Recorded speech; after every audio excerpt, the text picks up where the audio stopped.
Graças a Deus, irmãos, sejam bem-vindos à nossa escola bíblica. Nós estamos já numa caminhada aí já de 2 domingos estudando Abacuque. Nós estamos vendo aí o triunfo da fé, né, sobre o problema do mal. É o tema básico da nossa, é o título básico da nossa lição. Nós já vimos a primeira parte, fizemos um panorama geral do livro, né, escrita, data, autor, forma de apresentação do livro, algumas informações sobre os temas que são debatidos ao longo do livro. Semana passada nós fizemos uma introdução ali no primeiro capítulo, vimos ali a primeira queixa de Abacuque. Depois de ver a primeira queixa de Abacuque, nós vimos a resposta de Deus, tiramos algumas lições a partir do juízo de Deus que é anunciado. Nós aprendemos que o juízo, independente de termos a certeza se de fato é juízo por conta dos nossos erros, ou se é Deus disciplinando os seus filhos que ama, né? O que nós temos que entender é que Deus sempre cuidará dos seus filhos, e toda oportunidade de eventos que acontecem que nos fazem pensar sobre o agir de Deus nas nossas vidas, eles já servem para nos disciplinar, para nos corrigir e para nos tornar pessoas que buscam fazer a vontade de Deus com mais ênfase e agradá-lo melhor. Nós hoje vamos para a segunda parte, para a aula 2, nós vamos aqui dar a continuidade ao discurso, ao diálogo entre Abacuque e Deus. Nós vimos semana passada a resposta de Deus ao clamor de Abacuque. Abacuque faz um clamor em relação à questão das mazelas que ele está vendo na sua nação, a nação de Judá. Ele está vendo que os poderosos estão dominando sobre os mais fracos, as autoridades estão desrespeitando a lei não é mais considerada, ele está vendo que o mal está prevalecendo e os bons estão sofrendo, os justos, né, os mais fracos estão sofrendo, e isso traz uma indignação natural, uma indignação que demonstra empatia de Abacuque com o que está sofrendo, e ele clama a Deus, pedindo que Deus então haja em favor do mais fraco, né? Ele se queixa, ele diz assim: Senhor, até quando o Senhor vai ver o mais fraco sofrendo e não vai fazer nada? Acontece que Deus dá uma resposta dura, uma resposta que Abacuque vai ficar um tanto quanto perplexo, mas não desesperado, né? Nós vamos ver que Abacuque, a reação de Abacuque é que é uma reação de perplexidade, mas não de desespero. Apenas rememorando o tema que nós já trabalhamos semana passada, nós fizemos uma introdução sobre o tema principal do livro de Abacuque, que é a questão da teodiceia, a questão do mal, o dilema do mal. Se Deus é todo poderoso e Deus é todo bondoso, como é que o mal existe? Esse é um dilema antigo, já discutido ao longo de toda a história da cristandade, também ao longo de toda a história da filosofia. Essa é uma área onde pessoas estão se debatendo há séculos sobre essa discussão. Tá? A ideia de que se Deus é todo bondoso, se Deus é todo poderoso, então consequentemente o mal não deveria existir, porque se o mal existe, então das duas umas, ou Deus não é bondoso, ou Deus não é poderoso, porque ele não pode evitar o mal, ou ele não é bondoso porque ele não quer evitar o mal. Tá? Ou ainda uma terceira resposta: Deus não existe, lógico, por isso a questão mal vai existir, porque na verdade não existe um Deus bondoso nem um Deus todo poderoso. Esse dilema é antigo, eu expliquei aos irmãos semana passada que a gente não vai se debater especificamente sobre as questões filosóficas, a gente vai para Abacuque, ver o que Abacuque nos ensina sobre esse dilema, tá? Mas é um campo riquíssimo de estudo. Eu indiquei alguma literatura para quem desejar buscar algumas fontes teológicas sobre a discussão da teodiceia. Mas o fato é que esse é o dilema central do livro, esse é o dilema da primeira queixa de Abacuque, e volta a ser o dilema da segunda queixa de Abacuque. Por que volta a ser o dilema da segunda queixa de Abacuque? Porque Abacuque vai mais uma vez se queixar diante de Deus, diante da resposta que Deus dá. Deus diz o seguinte: olha, eu vou trazer uma nação cruel para fazer justiça em relação a vocês. Eu vou trazer os caldeus, eu vou trazer os babilônicos, eles são brutais, eles são cruéis, eles são ímpios, e eles é que serão o meu instrumento para trazer juízo sobre vocês. Abacuque não estava esperando isso, Abacuque estava esperando outro tipo de resposta, e ele então se degladia inicialmente com Deus ali, se de fato essa resposta ela é justa. Vamos ao texto. Tá? Você vai me perdoar aqui na sua tela, a minha câmera vai ficar ali em cima dos primeiros versos, mas o texto diz o seguinte: Ó Senhor, meu Deus, meu Santo, por acaso não existes desde a eternidade? Não morreremos. Ó Senhor, pusestes este povo para juízo. Ó rocha, tu estabelecestes para correção. Tu que és tão puro de olhos que não podes ver o mal e não podes contemplar a maldade, porque ficas apenas olhando para os perversos e te calas enquanto o ímpio devora quem é mais justo que ele? Tratarias os homens como peixes do mar, como animais do mar, que não têm quem os governe? O adversário levanta a todos com o anzol e apanha-os na sua rede e ajunta na sua rede de arrastão. Por isso ele se alegra e se regozija. Por isso sacrifica a sua rede e queima incenso à sua rede de arrastão, pois se enriquece com elas, e a sua comida é farta. Por acaso continuará ele esvaziando a sua rede, matando sem piedade os povos? Eu me colocarei sobre a minha torre de vigia, ficarei sobre a fortaleza e vigiarei para ver o que ele me dirá e o que terei como resposta à minha queixa. Pois então, essa é a resposta de Abacuque, a resposta que Deus dá a ele, é a tréplica de Abacuque. Abacuque faz uma queixa, Deus responde, e diante da resposta de Deus, Abacuque responde com estas palavras. E a queixa de Abacuque é: será que isso é justo? Será que o que Deus está propondo fazer é justo? Porque basicamente o que Deus está propondo é dizer: olha, vocês estão sendo maus, estão sendo ímpios, estão fazendo maldade, ok. Querem juízo? Eu vou trazer juízo sobre vocês. Qual é o meu juízo? Trazer uma nação mais violenta do que vocês, uma nação mais injusta do que vocês, uma nação mais brutal do que vocês, e fazer com que essa nação destrua vocês, fazer com que essa nação arrase com vocês e acabe com vocês, destrua a sua cidade santa, destrua o seu templo, acabe com essa nação, com a nação de Judá por completo. E aí Abacuque, diante desse juízo anunciado por Deus, ele aparentemente acha que Deus não entendeu, né? Abacuque estava esperando outra coisa, né? Como é que poderia Deus responder à injustiça de Judá com mais injustiça? Abacuque estava se questionando a Deus: Judá está sendo injusta, o povo judeu está sendo injusto, ele não está obedecendo a tua lei. Faz alguma coisa em prol do fraco, do judeu fraco que está sofrendo na mão do judeu ímpio, do judeu que está desrespeitando a tua lei. A expectativa dele, obviamente, era que de repente Deus levantasse um novo rei, trouxesse uma liderança, trouxesse alguma coisa de dentro do povo, um profeta, alguém que fizesse com que o povo caísse em si e se voltasse novamente para Deus. Mas a resposta de Deus é outra. Deus não traz um salvador, Deus traz o destruidor. E aí vem a nossa primeira indagação, a nossa primeira meditação nesse texto: quando o enviado de Deus não é o salvador, e quando o enviado de Deus não é o salvador, mas o destruidor. Vamos relembrar que a resposta que Deus dá a Abacuque. Verso 6 do capítulo 1. Estou levantando os babilônicos, essa nação feroz e impetuosa que marcha sobre a largura da terra para se apoderar de moradas alheias. Verso 11 do capítulo 1 também. Então passam com o ímpeto de um vento e vão adiante. Eles, porém, são culpados, estes cujo Deus é o próprio poder. Deus está trazendo uma nação ímpia, uma nação brutal, uma nação violenta, uma nação injusta, para fazer juízo em Judá, fazer juízo a Judá, trazer juízo a Judá. E Deus não está trazendo uma nação que é justa em um momento e depois vai se tornar injusta. Deus já sabe que esse é um povo injusto. Inclusive ele diz: olha, eles são culpados. Deus tem consciência de toda a mazela e toda a maldade que os caldeus, que os babilônicos já estavam cometendo há muito tempo. E ainda assim Deus levanta esse povo e direciona esse povo aos judeus para fazer juízo lá.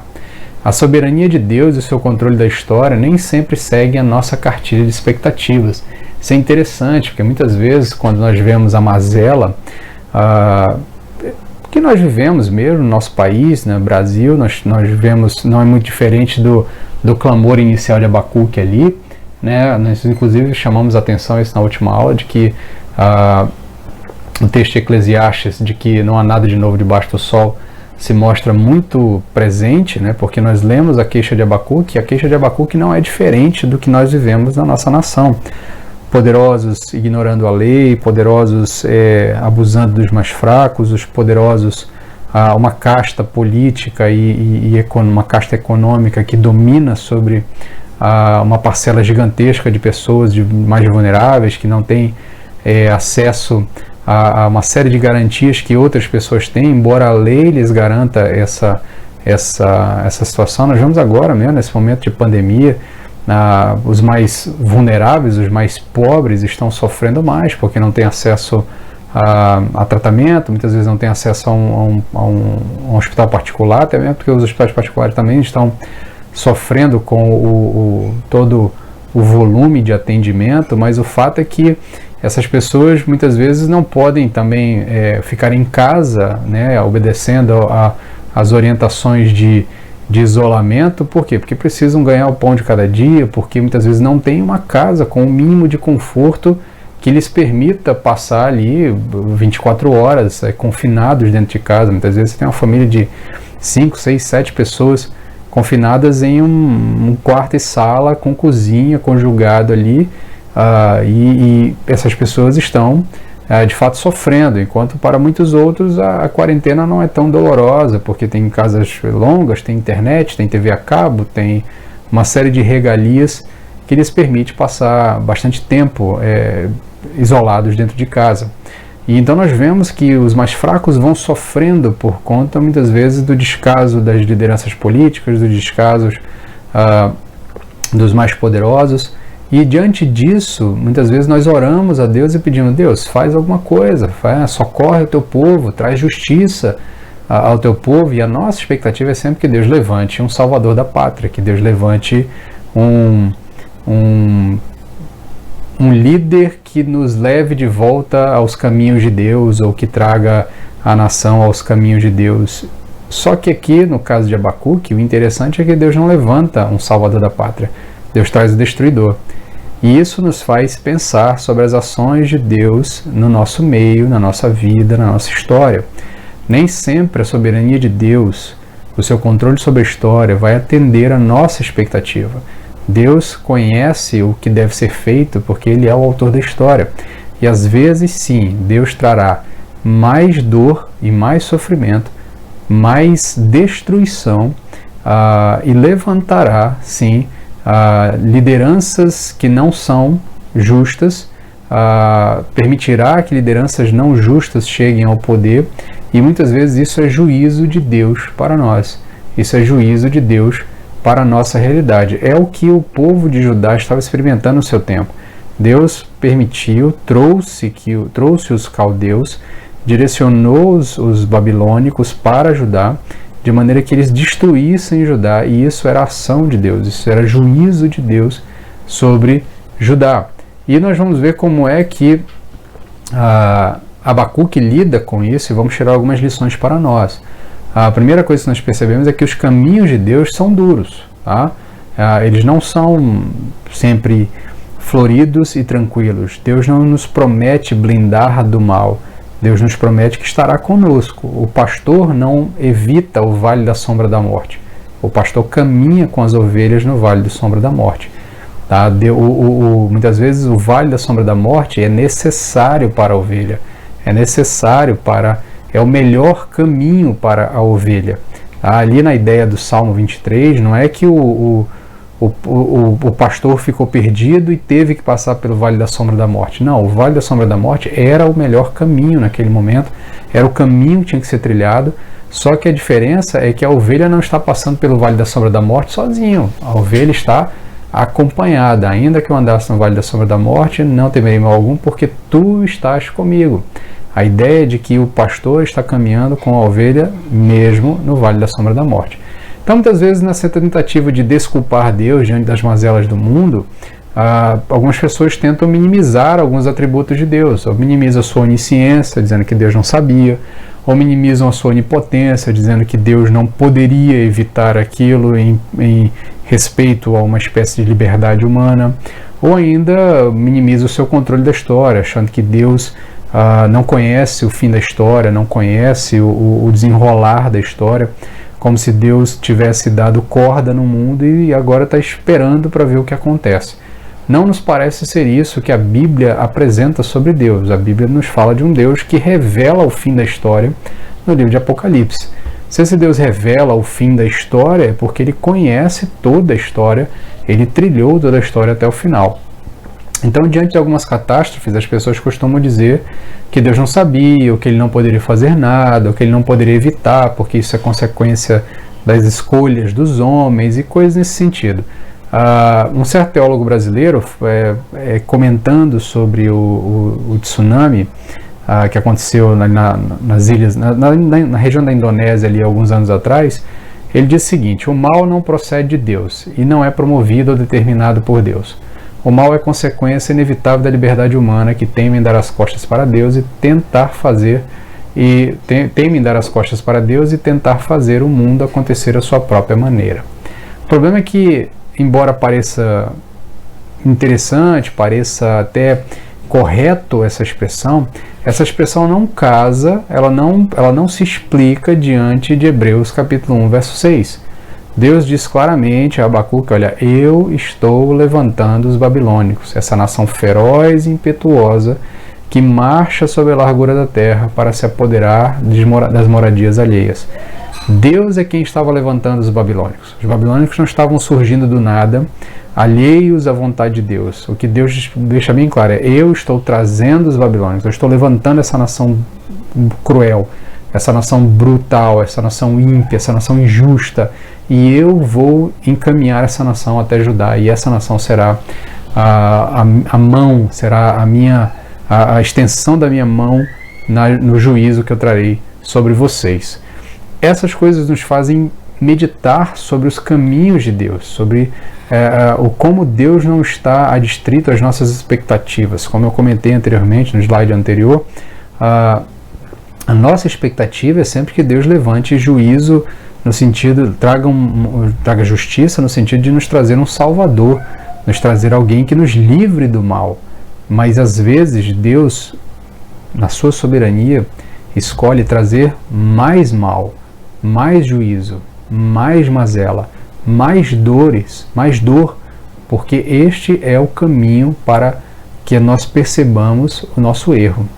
É interessante perceber que Deus vem fazendo isso com Israel ao longo de todo o Antigo Testamento. Você vai percebendo que Israel vai teimando no seu caminhar, e Deus vai trazendo juízo, vai trazendo disciplina ao seu povo, e o seu povo não vai dando ouvidos. O reino do norte cai, o reino do sul vê a queda do reino do norte, o reino do sul repete as mesmas mazelas, os mesmos comportamentos equivocados, e Deus então traz juízo ao reino do sul, ao reino de Judá. Isso me faz pensar sobre a nossa realidade brasileira.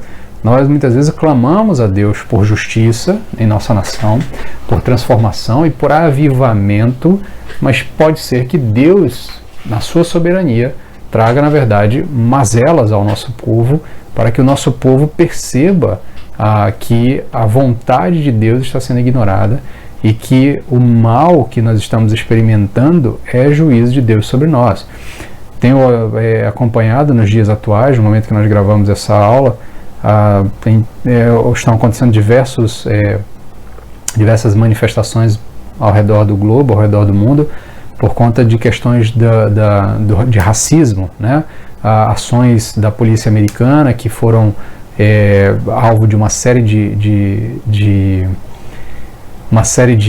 protestos, né, contra um comportamento institucionalizado dentro da cultura americana, e que também está enraizado no meio da nossa cultura em níveis diferentes, em aspectos diferentes, mas está arraigado no meio da nossa cultura, e de uma certa forma está arraigada em boa parte da cultura do mundo caucasiano, né, do mundo ocidental, do mundo euro-ocidental. Está muito presente, né?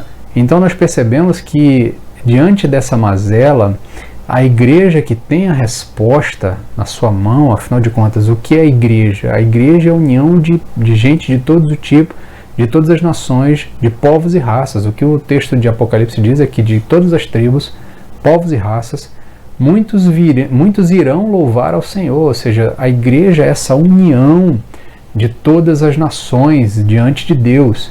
e já no seu início a igreja sofre com um comportamento xenófobo por conta dos judeus que haviam se convertido, não aceitando os gentios, mas o Espírito Santo vai quebrando isso. Você que tem nos acompanhado das nossas pregações em Atos, tem percebido que o Espírito Santo vai quebrando isso, vai demonstrando, olha, eu estou incluindo todos dentro de uma só nação, de um só povo, de um só corpo.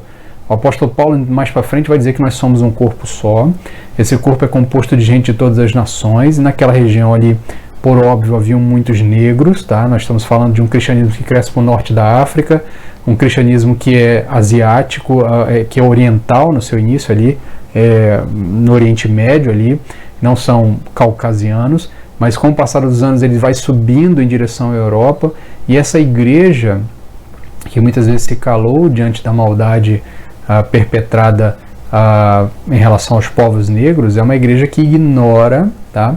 Que ignora uma realidade que está dentro dos evangelhos e que está dentro do texto paulino, das cartas paulinas, em que em Cristo não há nem grego, nem judeu, nem homem, nem mulher, e se o apóstolo Paulo vivesse nos nossos dias, certamente escreveria nem negro, nem branco, porque em Cristo nós somos um, em Cristo todos somos um. Afinal de contas, nós fomos unidos a um corpo só, nós pertencemos a uma nação só. Então a igreja que tem essa resposta para o problema do preconceito racial, muitas vezes tem se calado diante de tudo isso, não se debruça sobre esse problema, não traz respostas à sociedade, às vezes contribui com um comportamento equivocado ou com um pensamento equivocado sobre tudo isso, e diante disso percebo que às vezes a gente clama a Deus por avivamento, clama a Deus por transformação, clama a Deus por uma nação que seja abençoada e que traga um renovo para a nossa nação, mas nós não percebemos que talvez Deus possa utilizar de um levantamento de mais maldade no nosso meio, para que nós percebamos o nosso caminho equivocado e percebamos o juízo dele descendo sobre nós. Tudo isso deve nos fazer meditar sobre o nosso comportamento diante de Deus e o quanto nós temos muitas vezes sido negligentes com a nossa função como igreja, uma nossa função missional, de levar ao mundo uma esperança de que existe solução para esses problemas, existe solução para essas mazelas que nós estamos experimentando. Então, diante disso tudo, nós percebemos que os caminhos de Deus são duros. Nem sempre Deus vai agir conosco como um pai que protege seus filhos. Às vezes Deus vai nos disciplinar e a sua disciplina será dura, e a sua disciplina será, muitas vezes, com mais dor e com mais sofrimento. Isso deve nos fazer meditar sobre isso. E nós vamos ver como é que Abacuque lida com isso. Tá? Qual é a reação de Abacuque diante da promessa de Deus, de que Deus, ao invés de minimizar o sofrimento de Judá, vai trazer mais sofrimento para Judá. A resposta dele vem em dois comportamentos. A primeira coisa que ele faz, ele pensa teologicamente. Tá? Ele reafirma princípios básicos da fé e o que sabemos sobre Deus, tá? Ou melhor, o que ele sabe sobre Deus. Então perceba o que ele diz aqui no verso 12, parte A. Ele fala assim: ó Senhor, meu Deus, meu Santo, por acaso não existes desde a eternidade? Então perceba aqui, em uma frase curta aqui, o que Abacuque faz? Diante daquela situação, ele ouve a resposta de Deus. Ele olha para o problema e diz: mas Deus, como é que o Senhor vai resolver a injustiça com mais injustiça? Será que Deus se confundiu? Será que Deus não entendeu o que eu estava falando? Será que Deus enlouqueceu? Então, diante disso, o que Abacuque faz? Ele olha para a resposta de Deus e ele então pensa teologicamente. Ele traz a memória, ele se lembra de quem Deus é. Ele se lembra dos atributos de Deus, ele começa a pensar sobre Deus para poder ir colocando as ideias no lugar e organizando as ideias de maneira que ele possa entender como é que a ação de Deus, que lhe parece estranha ao primeiro momento, pode ser compreendida diante daquela situação. Então, ele fala sobre o senhorio de Deus, ele reconhece que Deus é Senhor, ele fala: ó Senhor, Então ele reconhece que Deus é Senhor, é o Deus, é o Todo-Poderoso, é o Senhor que sabe de todas as coisas, é o Deus Criador de todas as coisas. Ele reconhece que Deus é o seu Deus, ele se relaciona pessoalmente, ele não é um Deus distante, ele é o seu Deus. Ele fala assim, ó Senhor, meu Deus. E depois ele diz, meu santo. Ele reconhece a santidade de Deus. E ao pensar sobre a santidade de Deus, ele diz, olha, se Deus que é santo e que é puro está agindo dessa forma, alguma coisa eu preciso entender. Eu preciso entender o que está acontecendo. Porque, embora para mim pareça ser contraditório, um Deus santo não fará injustiça. Um Deus santo não fará coisas não santas, porque senão ele deixaria de ser santo. Aí ele vai, por acaso não existes desde a eternidade? Ele se lembra do estado eterno de Deus. E aqui a eternidade, muitas vezes a gente olha para a expressão de maneira equivocada, a gente pensa em eternidade de maneira linear, como se a eternidade fosse o início de tudo, quando na verdade a eternidade é um conceito fora do tempo. Tá? Quando nós dizemos que Deus é eterno, não é que Deus existe desde o começo de todas as coisas, Deus sempre existiu. Então, o que Abacuque faz? Ele se vira em direção a alguém que está fora do tempo, alguém que vê toda a história por completo, que não vê a história a partir de uma visão linear como nós vemos. Então, nesse sentido, ele relembra quem Deus é, ele começa a alimentar a sua memória com o que ele sabe sobre Deus.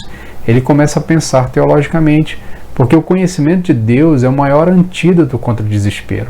Diante muitas vezes dos males que nos abatem, nós não entendemos porque Deus permite as coisas, ou porque Deus controla a nossa história de maneira que faça nos passar pelo vale da sombra da morte, ou pelas situações dolorosas, pelas situações ruins.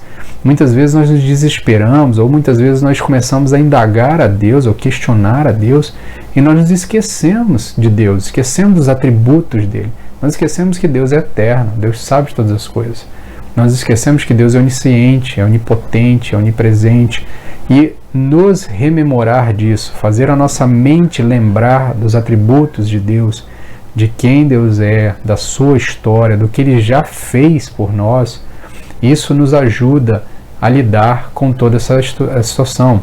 Muitas vezes a gente tem caminhado, às vezes saído de casa para ir ao supermercado ou à farmácia, e eu passo por um outdoor, que está um outdoor está na rua, obviamente, onde está escrito bem assim, vai passar, né? Uma mensagem positiva diante de toda essa situação do coronavírus. De fato, vai passar, mas muitas vezes a gente é preciso ser lembrado de algumas coisas para ter um pouco de esperança. E o cristão, ele deveria se lembrar de quem Deus é, porque quando nós nos lembramos de quem Deus é, nós rememoramos que Deus não permitirá que o mundo acabe dessa forma, porque Ele já escreveu toda a história. Nós sabemos como a história termina. O livro de Apocalipse já nos disse como a história termina, e no fim das contas, Cristo vence. Na história, Cristo vence. Então, nesse sentido, ao invés de duvidar de Deus, de seus atributos e de seu juízo, Abacuque se lembra de quem Deus é e de seus feitos. Ao invés de nós olharmos para essa situação toda que vivemos, ou outras situações semelhantes, situações de dor e de tristeza, e duvidar de Deus e pensar, olha, Deus nos esqueceu, ou Deus deixou de ser justo, Deus deixou de ser bom, nós temos que nos lembrar de quem Deus é, nos lembrar do que Deus fez em nosso favor ao longo da nossa história, e isso nos alimentará de esperança, tá? Embora o Abacuque ainda tivesse dúvidas, tá, sobre os caminhos de Deus, ele não deixa de crer, pois ele se lembra de quem Deus é. Ele não deixa de crer em Deus e chamar Ele de Deus, meu santo. Tá? Aí ele termina esse verso 12, dizendo o seguinte, não morreremos. Quando ele expressa isso, o que ele está trazendo à memória dele? Ele está trazendo à memória toda a história do povo de Israel, desde o chamado do patriarca Abraão, passando pelo Egito, a libertação por meio de Moisés, o caminhar pelo deserto, a entrada na Terra Santa com Josué, os reinados prósperos de Davi, os reinados prósperos de Salomão, todo o período em que Deus agiu em favor daquela nação, construindo ela para ser uma nação luz para as outras nações, o povo escolhido de Deus. Então ele olha para aquilo e diz assim: Deus não permitirá que nós venhamos a morrer. Ainda que Deus traga um povo ímpio para nos destruir, Ele não eliminará essa nação da face da terra, porque Ele fez Ele fez um pacto conosco, Ele fez uma aliança conosco. Então Ele se lembra da aliança. Diante disso, qual é a lição que nós tiramos, para a aplicação que nós tiramos para nós? Diante dos males que se abatem sobre nós, Deus tem uma aliança conosco. Se Deus disse que nós estaríamos com Ele na eternidade, ainda que nós soframos nessa vida, nós sabemos que Deus tem uma aliança conosco. Ele então cumprirá a sua palavra conosco.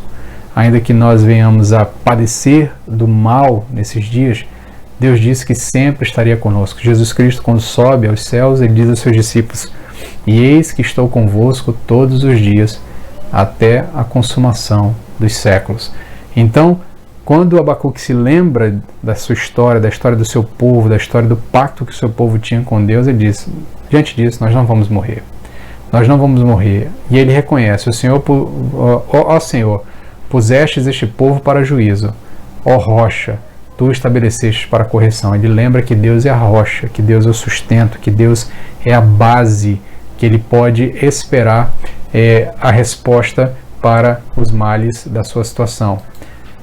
Continuando, ele tem uma outra reação. Qual é a outra reação? Ele esperou em fé. O verso 2, capítulo 2, verso 1, vai dizer o seguinte: eu me colocarei sobre a minha terra, sobre a minha torre de vigia, ficarei sobre ela, ficarei sobre a fortaleza e vigiarei, para ver o que ele me dirá, o que terei como resposta à minha queixa. Quando o raciocínio teológico não nos acalma, nós devemos esperar em Deus. Quando ainda que a gente relembre de todos os atributos de Deus, de quem Deus é, do que Ele fez por nós, e ainda assim o nosso coração estiver angustiado diante do mal que se abate sobre nós, ou do mal que se abate sobre a nossa nação, o mal que se abate sobre o mundo nesse momento, nós devemos aguardar em Deus. É interessante essa reação de Abacuque. Abacuque fala, ele tem todo o seu discurso, os versos anteriores, e quando ele termina o seu discurso, ele fala assim: olha, Senhor, eu vou me sentar sobre essa torre de vigia, eu vou subir na torre de vigia e eu vou esperar. E a ideia da torre de vigia para a gente é um pouco confusa, porque não faz parte muito do nosso cotidiano, né? Mas muito antes dos exércitos terem acesso a satélites, a radares e outros mecanismos de vigilância externa, de vigilância de grandes áreas, tá? Muito antes disso tudo, o que se tinha? Se tinha sentinelas em torres que ficavam olhando a região para ver se o inimigo está vindo e às vezes também para ver se o mensageiro está vindo, tá? Então, nesse sentido, o que Abacuque diz? Olha, Senhor, eu vou me sentar na minha torre de sentinela e eu vou aguardar porque a tua resposta virá. Em algum momento eu ficarei nessa fortaleza e vigiarei. Eu vou esperar pacientemente para ver o que o Senhor me dirá, qual é a resposta que o Senhor me dará à minha queixa, qual é a resposta que o Senhor dará à minha queixa. E é interessante que esse raciocínio teológico, que nem sempre nos responde todas as dúvidas, e aí a nossa solução seguinte é esperar a ação de Deus. Esse esperar não é esquecer o problema. Abacuque não estava sentado ali metaforicamente na sua torre de vigia, esquecendo do problema, esquecendo das mazelas que ele está vendo na sua nação e da resposta que Deus havia prometido para ele. Ele está meditando sobre isso, ele está pensando sobre isso, e esse esperar não é esquecer o problema. Esse esperar é continuar orando em desabafo ao tempo que somos tratados por Deus. Muitas vezes, diante do mal que se abate sobre nós vamos ficar diante de Deus em oração constante, em oração muitas vezes clamando a Deus por uma resposta, aguardando pacientemente, ainda que Deus não responda no tempo que nós desejamos.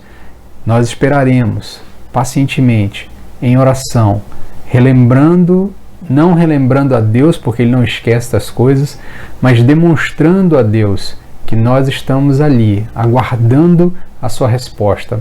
Jesus Cristo, nos Evangelhos, vai citar uma parábola Ele conta a parábola da viúva pobre que importunou o juiz, e era um juiz injusto, um juiz iníquo, né? Um juiz que não dava sentenças corretas.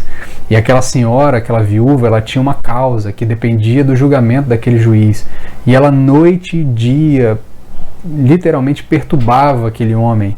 Ela incomodava aquele homem: julga minha causa, julga minha causa, julga minha causa, julga minha causa, julga minha causa. Até que um dia aquele juiz se cansa de ouvir as lamúrias daquela mulher e resolve julgar a causa dela.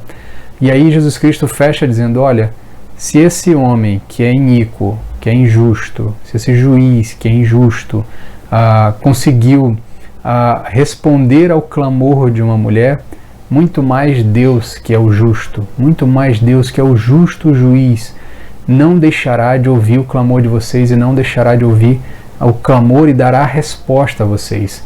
É desse Deus que Abacuque está esperando resposta. É o do Deus que Jesus Cristo vai falar alguns anos à frente, muitos anos à frente, lá durante os evangelhos, é que Jesus vai falar nessa parábola do juiz injusto. Tá? É desse Deus que nós estamos, esse Deus que nós estamos anunciando a partir do livro de Abacuque.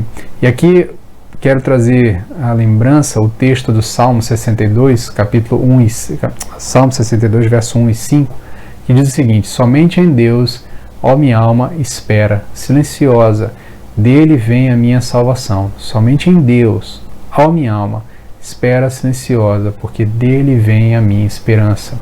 Então, muitas vezes nós vamos esperar diante de Deus, esperar às vezes em silêncio, esperar em oração constante, em oração demonstrando a Deus a nossa dor, o nosso sofrimento, mas somente nele é que nós podemos esperar, é somente nele que nós podemos depositar alguma esperança diante dos males que se abatem diante de nós. E ao esperar, ao invés de esbravejar contra Deus, nós esperamos pacientemente em oração. Insistência na oração é voltar constantemente ao Senhor para buscar descanso nele quanto às nossas ansiedades e angústias. O salmista diz o seguinte: dele vem a minha salvação. E ele termina dizendo: dele vem a minha esperança. Então, nós vamos, às vezes é necessário, diante do mal que se abate diante de nós, e a lição que Abacuque nos traz é exatamente essa, é a necessidade de esperarmos a resposta de Deus. Porque nem sempre o caminhar de Deus, o caminho que Deus trilhou para nós, vai fazer sentido em primeiro momento para nós. Vai fazer algum tipo de... vai aparentar alguma razão. Muitas vezes ele vai aparentar algo incompreensível. Diante disso, o que nós fazemos? Nós esperamos. Na situação que nós vivemos nesse momento da pandemia, o que nos cabe nesse momento é esperar. Nós não sabemos se a pandemia é um juízo de Deus sobre as nações da terra, se a pandemia é uma disciplina de Deus sobre as nações da terra. O que nós podemos fazer agora é esperar. E às vezes, diante do mal que se abate diante de nós precisamos esperar. Mais na frente, nós provavelmente entenderemos a mão de Deus. Mais na frente, nós provavelmente entenderemos o porquê que aquelas coisas aconteceram. E às vezes, ainda que nós não venhamos a entender a razão de todas as coisas, nós muitas vezes aprenderemos mais de Deus ao longo dessa história, ao longo de toda essa situação. Aprenderemos mais sobre Ele, a exemplo do que acontece com Jó, a exemplo do que acontece no relato de Jó. Concluindo então, meus queridos, essas duas partes da resposta de Abacuque, elas não são feitas separadas, tá? Ou alternadamente. Não é que você ou pensa teologicamente ou espera em fé. Às vezes você vai fazer ao mesmo tempo as duas coisas, vai pensar teologicamente e vai esperar em fé. Elas podem ser feitas em conjunto, porque enquanto nós oramos e confiamos em Deus, nós também refletimos sobre o seu caráter e a sua bondade para conosco. Quero terminar lendo o texto de Lamentação, capítulo 3, verso 21 a 26.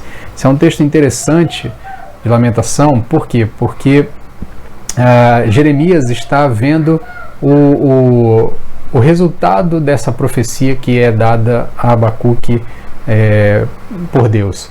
Tá?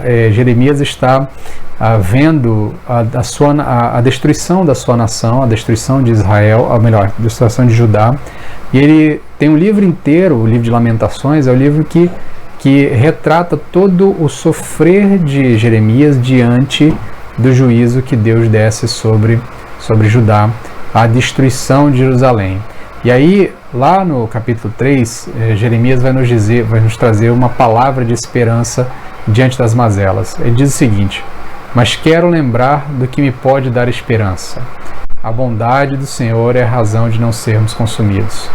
As suas misericórdias não têm fim, renovam-se cada manhã. Grande é a tua fidelidade.